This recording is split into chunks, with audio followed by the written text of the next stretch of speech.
Haka yake masu bibin mu a wannan kafa ta Hausa News Today, barkanmu da wannan lokaci, barkanmu da sake kasancewa da ku a cikin wannan shiri na mafita, inda muke tattaunawa domin lalubo mafita akan al'amuran da suka shafi al'ummar mu. Malam Ismail, barka da shigowa wannan shirin. Barka dai malam. Yau fa ina ga zamu ɗanyi a gurguje saboda yanayin lokaci. Na'am. To Malam Ismail, ina ga abin da zamu duba a wannan shirin a yau shine batun abin da ya shafi siyasa. Ga kakan siyasa ta zo, jam'iyyu suna ta shirye-shirye da kuma tsaye da 'yan takarkaru.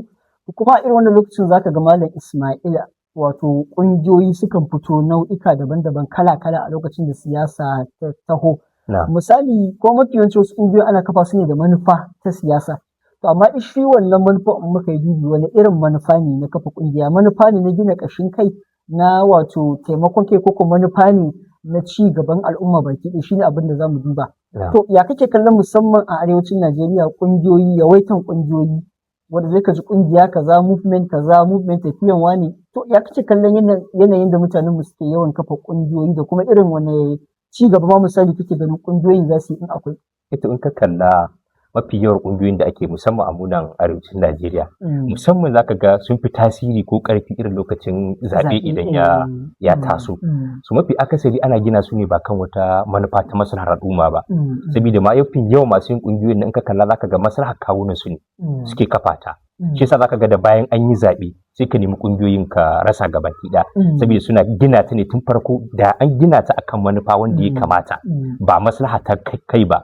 So in manufar tana da girma kuma babba ce, kuma maslaha ce ta al'umma, so zaka koda bayan an gudanar da zaɓe ita wannan ƙungiya za ta ci gaba da gudana. To baka ganin maybe bayan zaɓe tana iya yiwuwa kila waɗanda su ƙungiyoyin suka yi wa aiki ne, kila ko tana iya yiwuwa ba su yi nasara ba, ko kuma kila wato sun yi nasara sun manta da su, ba su ci gaba da tafiya da su ba. Tunanin irin hakan ma zai iya sa ka ji ba a jin ɗoriyan ƙungiyoyi? Ito aka ga shine tun farko ƙungiyar ya kamata a sai akan me za a kafa ta.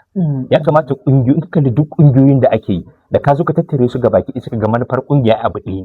To amma an kafa ƙungiya da manufan siyasa, in lokacin siyasan ya wuce, ina ce sai siyasan ta zagayo za a sake jin ɗuriyar ta, da daman dan siyasa. Yau in ka kafa ƙungiya yanzu dan siyasa, so ɗan siyasar da aka gina masa ita wannan ƙungiya, so ai ko babu siyasa, dama shi wannan mutum zai yi shiga siyasa ne don manufar al'umma ko don maslahar al'umma. So kan ƙungiyar ya kamata ta ci gaba da gudana in duka ɓangarorin guda biyu ba suna yi bane don buƙatar su. Duk da dai buƙatar su shine a gaba kamar buƙatar al'umma ta shigo, amma ya kamata don da ya buɗe ƙungiya, idan baka samu nasara yanzu ba, in dai ƙungiyar ka tana ci gaba da gudana, ai wata rana yau akan manufar da yau in aka yi tsari ingantacce ga ita ƙungiyar, so ko da mukami ko ba mukami, wannan ƙungiyar za ta ci gaba da yin aiki. Kuma kaga shi wannan ɗan takarar da suka tallata misali a lokacin zaɓe, ba zai ga kaman sun yaudare shi ba. Saboda misali yanzu to misali mutum yanzu ya zo ya ɗauke ku a matsayin ƙungiya, ya yarda da ku, ya aminta da ku, ya ba ku wasu al'amura ku gudanar masa. To sai aka zo aka faɗi zaɓe, sai kowa ya ja baya.